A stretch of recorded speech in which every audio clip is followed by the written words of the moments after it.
These jobs ain't loyal. I keep trying to tell y'all, but I don't think some of y'all listening. These jobs ain't loyal. Are y'all still giving jobs 2 week notice before y'all quit? Are y'all still being loyal to a job that's not loyal to you? By the way, I'm Chante Charles. Let's get into it. So, another company is closing its doors effective immediately, essentially giving their workers no notice. Let's check out this video. Dozens of employees at Kohl's Quality Foods in Muskegon woke up this morning without a job. Yeah, the decades-old company's sudden closure sending shockwaves through the community. News 8's Katani Cooch talked with some former employees about how they felt hearing the news this morning. She joins us live in studio. Katani. Brian, Amber, we were there as some employees were entering the building and grabbing their things for the last time. From everyone that we talked to, the sentiment was the same. This was a complete shock. Some saying they came into work the night before where everything seemed normal, only to wake up this morning jobless. Just to wake up, I mean, it's just like a slap in the face. A company that's been around for more.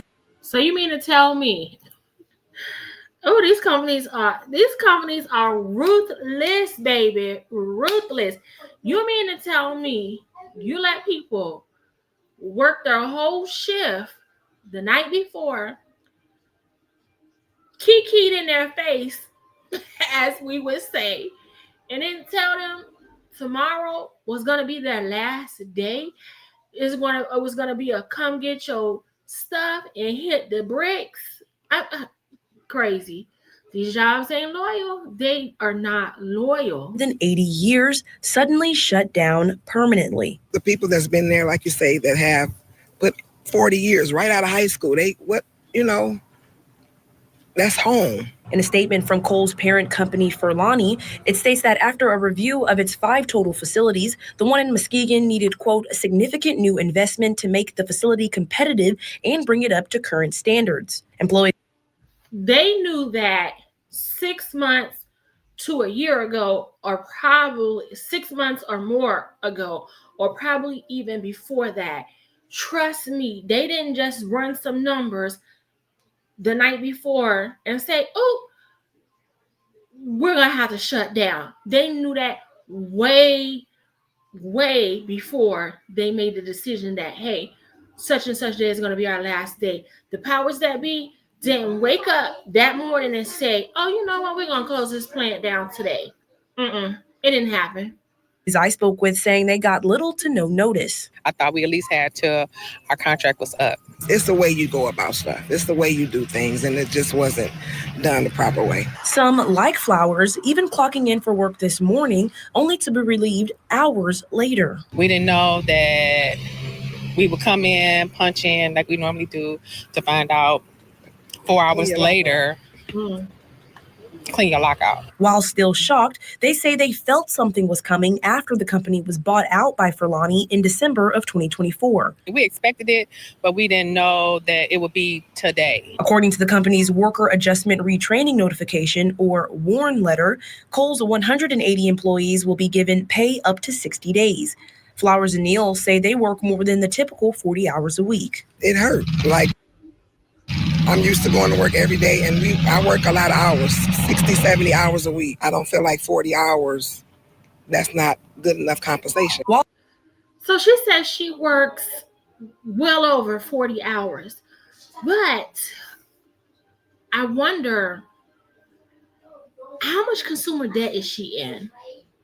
And I don't say that to be nasty or to be rude, but I know from when I was younger, in my 20s, and I used to work for a credit card company, major credit card company, and I used to work a lot of overtime. I mean, a lot of overtime. I would work on a holiday to get double pay. One year I even worked Christmas because I didn't have any kids. I was like, how much y'all paying? Oh, baby, I'm going to be there. But I was not banking my money. I wasn't banking my money. I wasn't banking my money. I wasn't making any investments because I didn't know about that. I was just going to work. I had a car on payments and what have you, but I wasn't making any wise investments. And I know many people are just like that. So even though she's much older than I was when I was working all the hours that I was working back in the day, I wonder how much consumer debt is she in? And I say that because she says 40 hours, they're going to give them 40 hours up to 60 days. And she's like, 40 hours is not enough. 40 hours is not enough. But if you're working mad overtime, if you were banking that money or investing that money, you wouldn't be so worried, oppressed that, oh, they're only going to give us 40 hours for 60 days. And I also say you got to have more than one stream of income. We got to stop believing that our job is going to be around forever because we just don't know. And they want you to give a 2-week notice if you decide to quit. They didn't give you no notice before they decide they're going to shut down. They didn't even give them 24 hours. It's just ridiculous.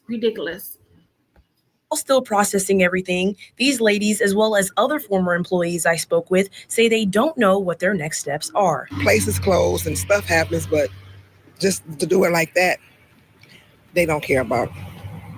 I just feel like they didn't care about us at all. Yep. You know, we have to move forward, but it's just hard.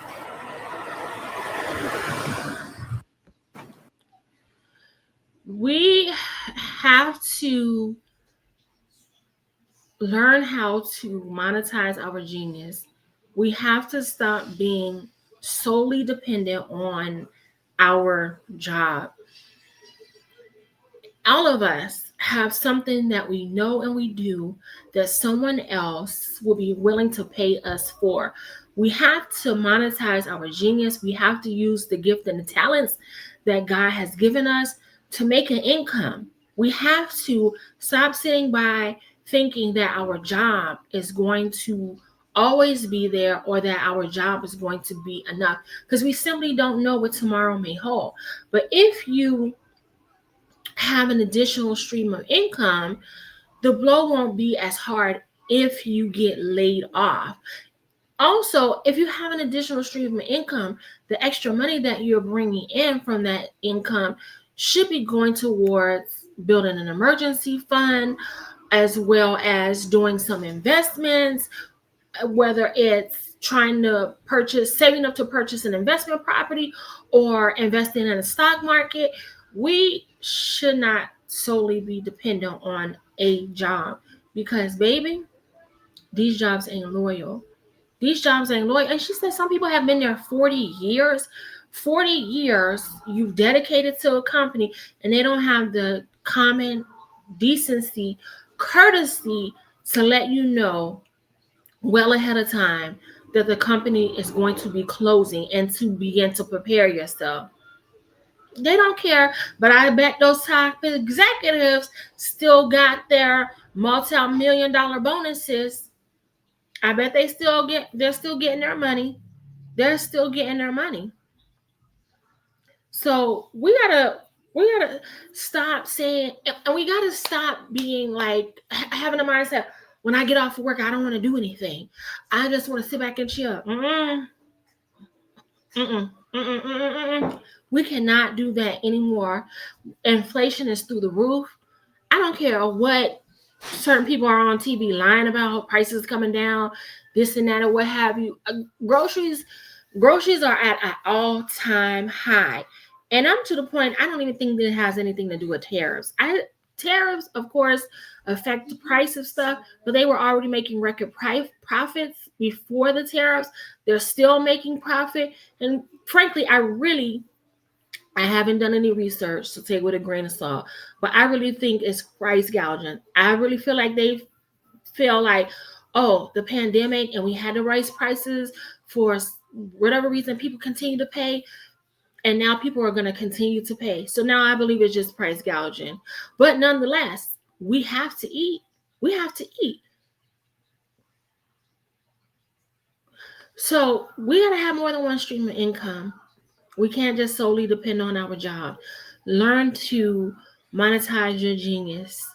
Learn to turn whatever it is that you do that someone else is willing to pay you for and start doing it. You don't even have to be great at it. You can perfect your craft over time, but get started. Get started. I know I sound like a broken worker. I know I sound like a broken worker because I have been saying this for I don't know how long. I did videos. If you go back through my content, you will see me talking about when UPS was laying off last year. Boeing was laying off. A whole bunch of companies were laying off last year, and that's continuing to happen. Some people claim the economy is stable. Some people say jobs are down. You better get another source of income. Quit being lazy. Some of us are lazy and we just don't want to do anything extra. And then some of us are scared. You better get out of being fearful of what if nobody doesn't buy, or what if people talk about me. Get out of that. Who cares? Who cares? Who cares? You better focus on the what if this thing goes well. Focus on the pros and not the cons, and start working that thing. Like I said, you don't have to be perfect at it. You just have to get started and you can perfect your craft. Listen, hit like, hit subscribe, share this video with someone that you know that needs it. Stay tuned. Turn on your notification bell. Not bill, good Lord. Turn on your notification bell. I am going to be launching in the very near future. I am going to start having prayer. We are in troubling times, you guys. Troubling times, economic times. And a lot of people do not know what to do. People are losing their jobs. People who have not lost their jobs are fearful of losing their job. Excuse me. They're afraid of what will happen if they lose their job. People just don't know what to do. But when all else fails, we better learn to depend on God and learn to pray. So in the very near future, I am going to be having a live prayer where our focus of prayer is going to be on our finances and on our individual economics. So turn on your notification bell so you'll get more information as it comes out. And stay tuned. Until next time, be blessed. Have a prosperous future.